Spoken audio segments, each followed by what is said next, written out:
out. So Kristina, we welcome you.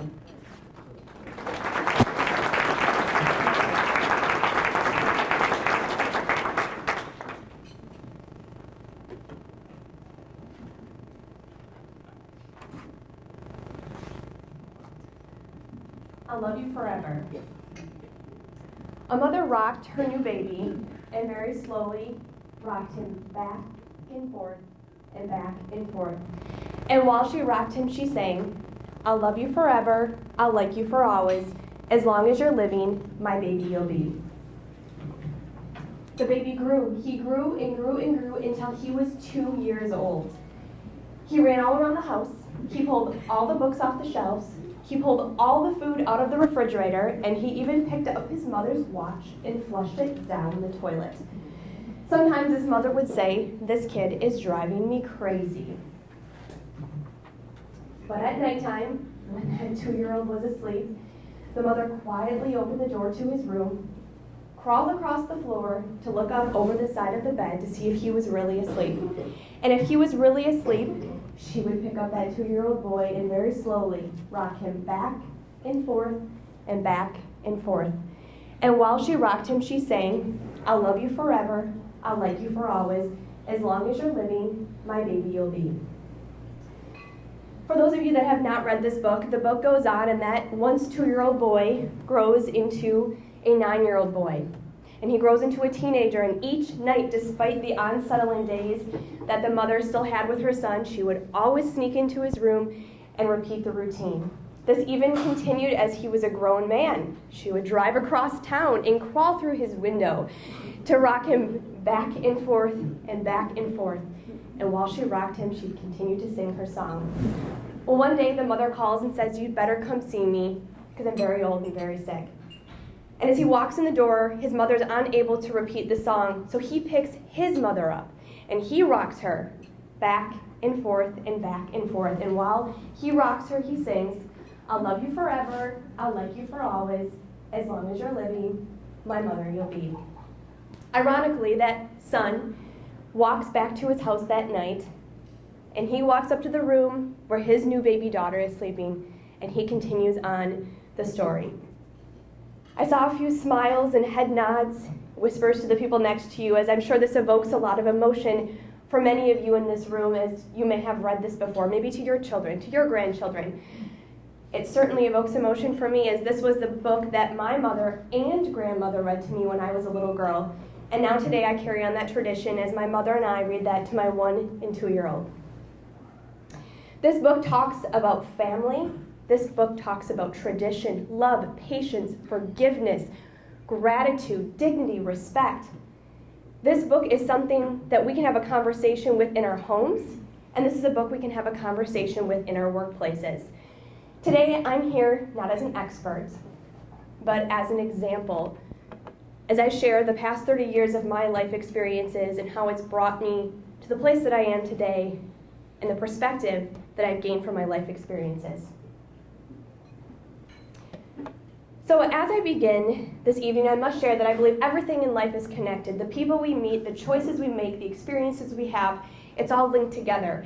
And I'm sure many of you in this room have a very special story of a grandparent, a great-grandparent that has shaped you, that has defined you.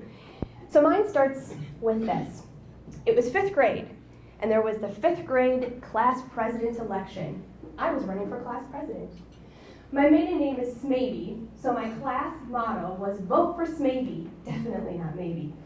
In fact, as my mother brought all of my items back to the house when I got married 5 years ago, I found my campaign motto with the word definitely spelled wrong. It really shows I made my cool little S to promote my name.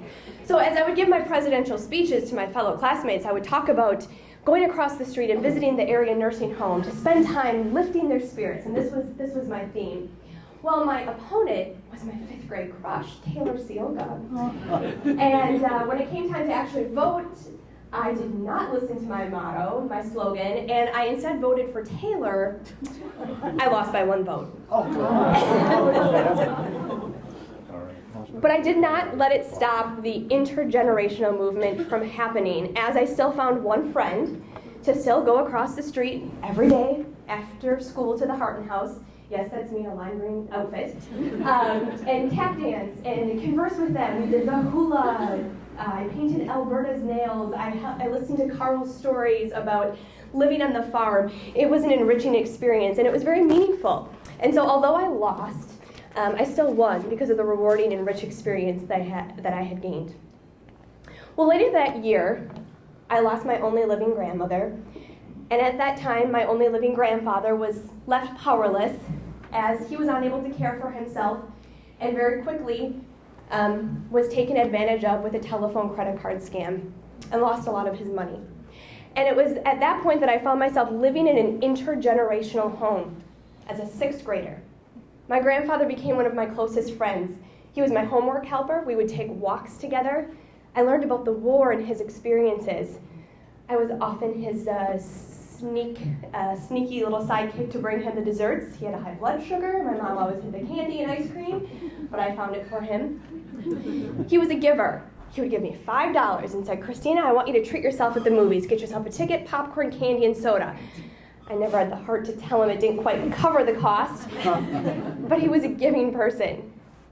But most special for me was coming home truly every day and walking into my bedroom and grabbing my ballet shoes and my tap shoes, and I'd go into the living room where he'd be sitting in the recliner, and I'd start practicing some of my dance routines, and he would just glow watching me. Well, after about an hour or so, he'd start to doze off, and I'd walk up to him and I'd tap him on the shoulder and say, "Excuse me, Grandpa, I thought you were going to watch me dance." And he'd open up his baby blue eyes, it was like clockwork, and he'd say, "Kristina, I'm just dreaming of you dancing." Sadly, one morning, my brother and I found my grandpa in his room non-responsive due to a stroke. And as you can imagine, as a very young child, how difficult that was to experience. But more challenging was watching my mother become a caregiver in our home for the remaining weeks of his life, where he actually took his final breath in that recliner, where he would watch me dance every day. Most memorable for myself was somehow mustering up the courage to share the eulogy as an 8th grader at my grandfather's funeral. When my grandfather, sorry, I forgot to show you these pictures of my grandfather and I. When my grandfather passed away, I wanted to do something in memory of him.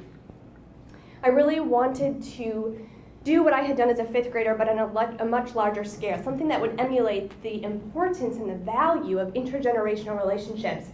So I took young children, mostly my dance students, into nursing homes all throughout my community in La Crosse, Wisconsin. And we danced, we sang, we did crafts, we created pen pal relationships. Most importantly, we were breaking the barriers and creating relationships, healthy relationships with one another.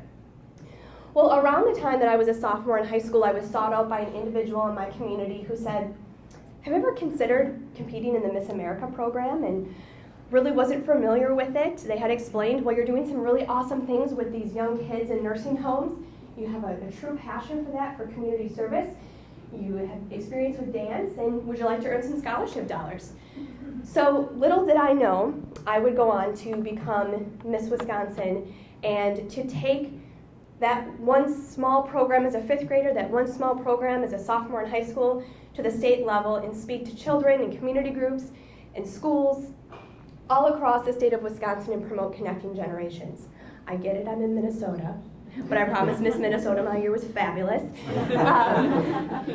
But it was truly an enriching and rewarding experience to be able to do this. And I have to share one of the most rewarding experiences I had as Miss Wisconsin just so happened to be captured on camera. And I still am marveled at this fact that my friend that was with had taken this picture. It was National Assisted Living Week. And I had just wrapped up day number 3 of visiting assisted living facilities throughout the state of Wisconsin, and it was my 16th visit.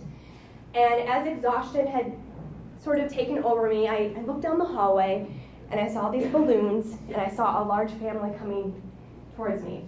And I asked, "Well, what are you celebrating?" And they explained it was this woman's 100th birthday. So I immediately got down to her level and told her happy birthday. We talked about her day. And a few minutes into the conversation, she goes, "Well, by the way, who are you?" And I said, well, I'm Miss Wisconsin, and I'm here just getting to know some of the residents, and she immediately grabbed onto my head and reached for my crown. She kind of pulled it off. And she then looked at me, and she said, you are the most beautiful Miss Wisconsin I have ever seen. And I thanked her for the kind words, and we chatted a little bit. As we started heading down the hallway with her family, I started learning that she has spent a majority of her life blind. Well, wait a second. She told me that I was the most beautiful Miss Wisconsin she had ever seen. And it was in that moment that I quickly realized this woman's perspective on life and the true appreciation for all of life's beauty through all of our senses. Although she could not see, she used her sense of touch. She used her sense of sound to discover and experience. And I'm just so forever impacted and grateful for this woman's experience, as I always try to appreciate all of the senses that we are given to experience life. As we talk about this woman and her family and the purpose in her life that she lived and the support system that she had, all of her family, her children, her grandchildren, her great-grandchildren, there to celebrate her day, this so fits into you as a community, as a Blue Zone. When we talk about family being first, when we talk about keeping loved ones close, this relates to a phrase that I so often love to refer to, which is ohana. And if you've ever traveled to Hawaii, you may hear a greeting of welcome to our ohana, or you are all a part of our ohana. And it's a part of the Hawaiian culture. In fact, it's rooted in the taro plant. And the part of the taro plant that is broken off and planted represents the next generation. So it's said that your ohana nourishes you. And think about that woman's experience in her life. Her ohana was nourishing her to live an enriching and fulfilled life all the way to 100. And despite factors of maybe not being able to see, she was still being nourished because of the generations of love. So I have for you just a short clip of two unlikely friends who go on a whirlwind of an adventure to discover a new purpose and to discover a new member of their ohana. Seen that movie?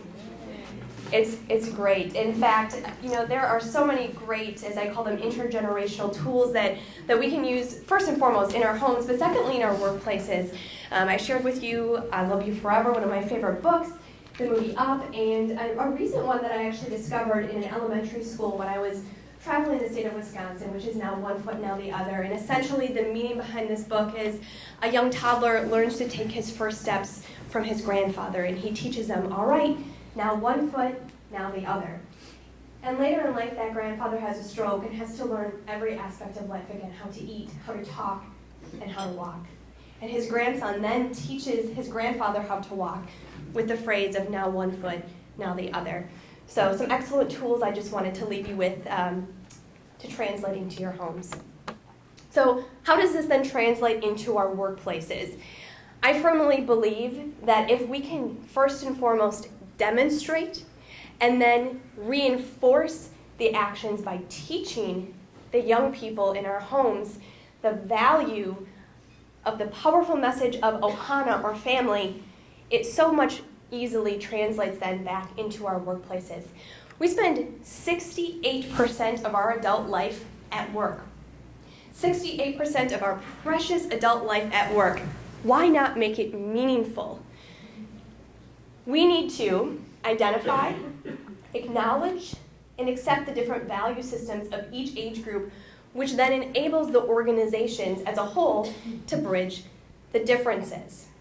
Now, this may seem challenging when you are inundated with so many different generations in your workplace, different expectations that cause different struggles, but it is no different than the struggles that we may be facing in our homes. And if it's worth it to fight for those struggles in our homes, it's worth it to fight for it in the workplaces when we're spending more time at work than we are in our homes. So a powerful message to think about with your people. When we talk about a culture of family at work, it's important that we think first about being servant leaders. We heard this mentioned in, of course, our prayer before dinner. So a servant leadership is a philosophy and a set of principles that enriches the lives of individuals, it builds better organizations, and ultimately creates a more just and caring world. So the servant leader is a servant first. It begins with the natural feeling that one wants to serve first. The conscious choice brings one to aspire to lead. Viterbo University, where I graduated from, offers a master's program in servant leadership, and it is on my bucket list to go back to school for my master's degree in servant leadership to continue to talk about this culture of being a servant. And one great movie that my husband and I most recently watched is The Intern, and it shows us how the senior intern has that natural ability, that natural feeling of wanting to serve one first. The program, I work for Courtesy Corporation McDonald's, and I guess you could say my fancy title is Director of Brand. But most recently, my 2-year-old daughter says, "Mama, what do you do at Donald's?" And I thought, well, how do I best explain this to a 2-year-old? So I said, well, Hallie, I guess you could say I help people love what they do. Yes, I help people love what they do, Hallie. So think about this.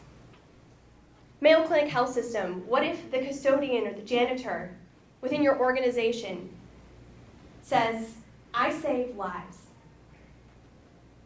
What if at Hy-Vee, all the people in your organization says, I help people come together at the dinner table through food? What if Vern ID Chevrolet were to say, I help give family the much needed bonding time they need on car rides, road trips? What if Good Samaritan said, I improve the quality of life for our people? What if we had a purpose in our job title? Not our job description. We all have job descriptions, but what's on your business card? That's what everybody asks. We talked about job titles here tonight. Stephanie, you can talk about, I give people the opportunity to fight for their rights. Our job titles mean nothing, but the purpose means everything. And that's what's going to inspire us to go to work every single day. And that's exactly what is the case for me. I am inspired to go to work every single day. I'm so fortunate to work for a family-run business within the McDonald's system, a franchise that owns and operates a total of 58 McDonald's in 3 different states, employing over 4,000 people. We employ all the way from 14 years old to, yes, currently 86 is our oldest employee. We are truly the essence of an intergenerational workplace. We are the first job to many. Over half of our workforce is comprised of employees 18 and younger. They come to us with a clean slate. They come to us looking for expectations of family, mentorships. We call ourselves a McFamily at McDonald's, and it's truly what we are. We come to work to join our McFamily. So here is how I help people love what they do at Donald's. Helping our employees connect to charity. I have with me Andrew, our general manager of the Trails McDonald's here tonight, and he truly embodies the mission of Ronald McDonald House Charities, our charity of choice, bringing his employees to serve a meal at the Ronald McDonald House, having our employees do a pie-in-the-face contest to raise funds to support families that are going through one of the most trying times in their life, collecting breakfast bags. The list goes on and on, but helping people, our people, connect to charity. I help people love what they do by helping to transform our lobbies into living rooms. We love to celebrate National Senior Citizens Day as our McElders so fondly call themselves in our lobbies, celebrating and enriching the lives of family time and togetherness, not coming into the lobby, but coming into our living room to engage in conversation and meaningful experiences. I help people love what they do by connecting them to people. This is hands down one of my most special stories in my time with Courtesy Corporation McDonald's. If any of you have recently traveled to Rochester, the Apache Mall restaurant needed to be torn down, and it was torn down and it was rebuilt into a beautiful restaurant. And we dedicated the decor in this restaurant to represent children that have stayed at the Ronald McDonald House. There's actually over 30 children's faces that have stayed at the Ronald House from all around the world. 3 of them are angels, and one of those angels is Allie, who's in the blue on the back wall. She's the focal point. Well, sadly, Allie lost her life just a few short months before we opened this restaurant. But we still wanted to include her family at the VIP unveiling, so we brought a red carpet and we brought children from the Ronald House It was a tough night to see Allie's family see their daughter's face on the wall, as this was the first time they had been back to Rochester since their daughter had passed away. The next day, Allie's mother and father and brother came back to the restaurant, and one of her managers recognized them and engaged in conversation, and they said, "We're coming back every year, once a year, to sit at the Allie booth, where our daughter's smile will forever shine down on your customers in your restaurant." This was their Christmas card. And that manager's life was forever changed because of the ability and the opportunity to connect with people. I help people love what they do at Donald's by creating moments and sharing goodness. This is Angie. She's one of our community members in St. Croix Falls, Wisconsin, and she had stage 4 cancer. Her all-time favorite treat, Shamrock Shake. Love to get a Shamrock Shake. So when she wanted to treat her children's friends, their classmates, to something to thank them for all that they had done in support for her and her family, she went to McDonald's. And our manager said, "Hi, welcome to McDonald's. How can I help you?" And Angie said, "I'll take 168 small Shamrock Shakes, please." Our manager knew well enough to pick up the phone and to talk to us and to say, "Here's Angie's story. Can we buy these for her?" And we did just that. I'm going to tell you, so ironically, I received an email this morning that Angie passed away yesterday, just this morning.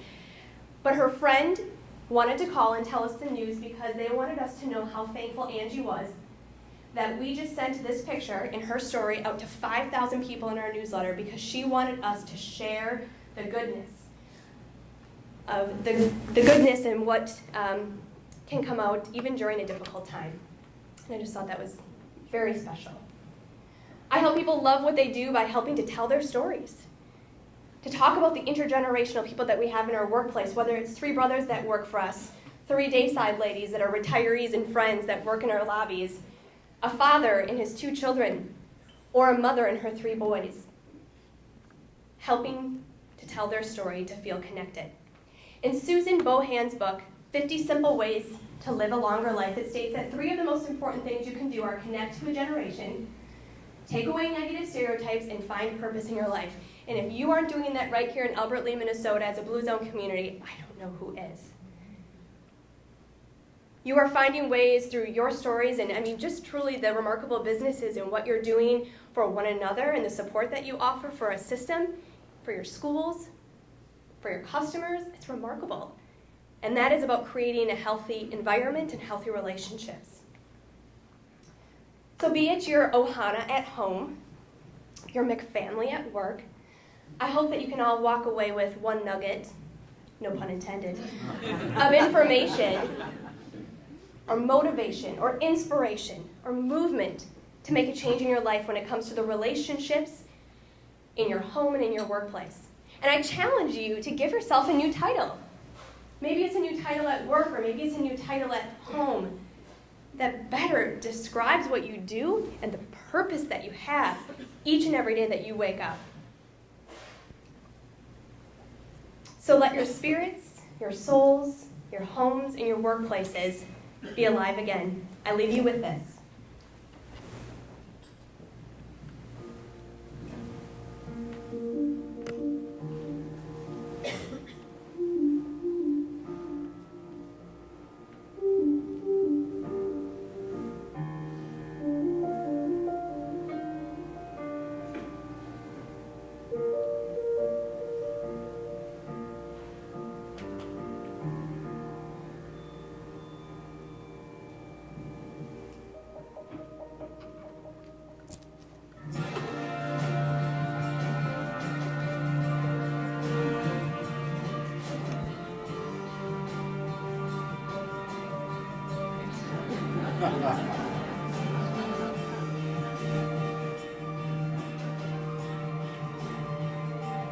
The simple joy of rediscovering joy.